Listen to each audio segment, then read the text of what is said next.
안녕하세요. 서울정보처리학원 김준혁 주임 강사입니다. 전산회계 요약 정리 11번째 장, 자, 비유동자산 중에서 유형자산 진행해 보도록 하겠습니다. 자, 우선 비유동자산이라고 하는 건 1년 초과 목적으로 저희가 보유하고 있는 자산을 의미하고요.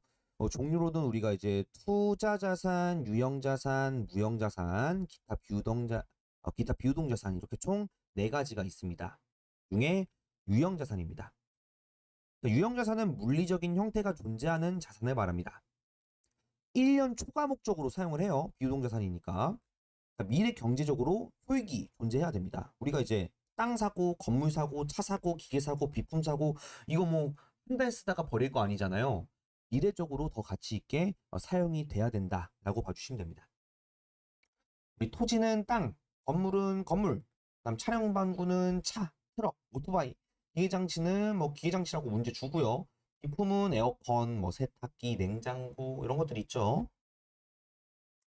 자, 취득사 할 때 부대 비용은 전부 다 이제 원가 포함을 싹 다 시켜요. 뭐 재고든 뭐든. 취득세, 운반비, 면허세, 등록세, 시운전비 이거 시범으로 운전해 보는 거고 취득세, 면허세, 등록세는 딱 한 번만 내는 것들인데 딱 한 번만 내는 것들은 그냥 원가에다가 가산을 해버립니다.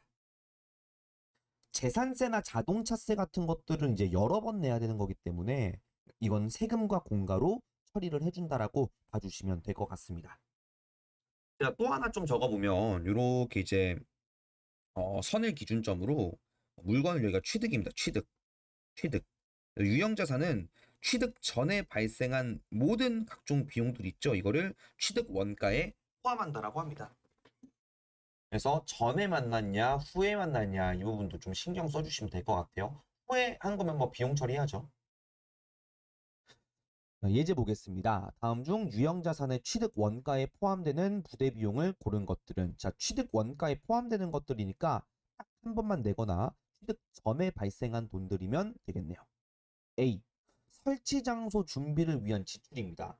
자 그러면 아직 설치 안 한 거니까 이거 전이죠 전. 얘는 원가 포함이에요.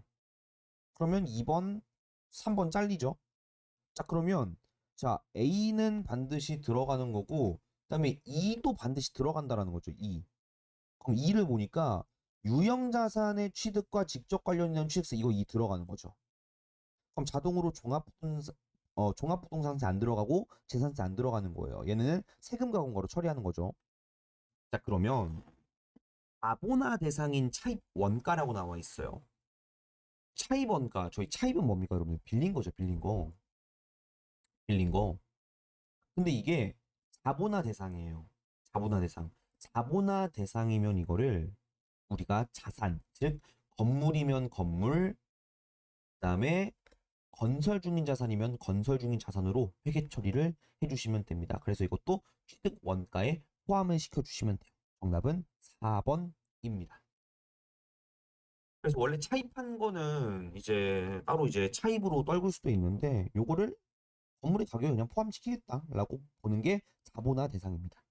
잘 외워두세요. 이거 많이 나옵니다. 등기에서도. 단기 중 새로 취득한 건물과 관련하여 지출된 비용은 다음과 같습니다. 취득원가 얼마냐? 구해봐야지 그러면. 건물 매입가액 3억. 일단 3억 체크. 자, 건물 취득세. 취득세는 한 번 내죠. 체크. 재산세. 이거 여러 번 내니까 제가 아까 이거 세금으로 떨군다고 했었죠? 아닌 거고. 건물 취득 관련 중개수수료. 중개수수료가 이제 부동산 만나는 건데 뭔가 이러면 수술 비용 같잖아요. 원가에 포함을 안 할 것 같은데 생각해보세요. 우리 중개업자는 건물 취득 전에 만납니까? 아니면 후에 만납니까? 전에 만나죠.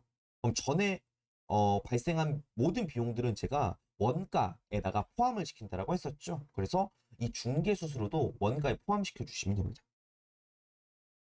자, 건물 관리비나 보험료. 이게 지금 보시면은 취득 전이라는 키워드가 있습니까? 만약에 취득 전이라고 있으면은 이거 둘 다 포함해야 되는 게 맞거든요. 근데 취득 전이라는 말이 없기 때문에 이거는 포함하지 않습니다. 그러면 자 3억 500 천만 원 합산하면 3억 1,500이 되겠네요. 정답은 2번입니다. 다음 중 유형자산에 대한 특징이 아닌 것은 간단하죠. 1번 물리적 형태가 있는 자산이고요. 판매 목적으로 취득한 자산이면 이거 재고자산으로 처리해야 되는 거죠. 정답은 2번입니다. 유형자산은 영업 목적으로 보유를 하고 있는 자산을 의미해요.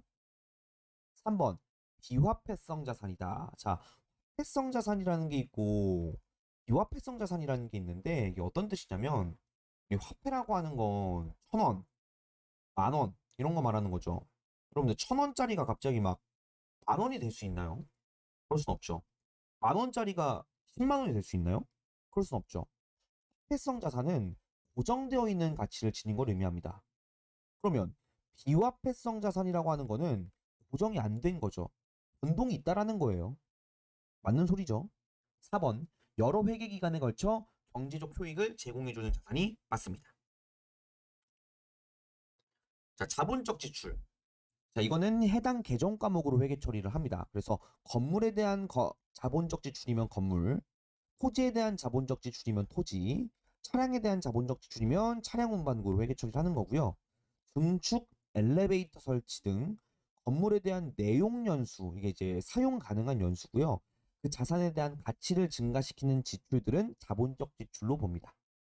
에스컬레이터 설치나 이런 거 있죠. 큰 공사는 자본적 지출로 봅니다. 큰 공사. 자, 수익적 지출. 간단한 지출 말하는 거죠. 이거 수선비로 회계 처리합니다. 단 저희가 하나 이제 기억해 두셔야 될 게 차량에 대한 수익적 지출이면 차량 유지비로 회계 처리합니다. 네, 기억해 두세요. 나머지는 다 수선비입니다. 자, 유리창을 교체하거나 페인트 작업을 하거나 원상 복구나 현상 유지를 위한 지출은 저희가 수익적 지출로 회계 처리를 진행한다라고 봐주시면 될 것 같습니다. 이렇게 해서 유형자산 파트 취득 파트 종료해 보도록 하겠습니다. 수고하셨습니다.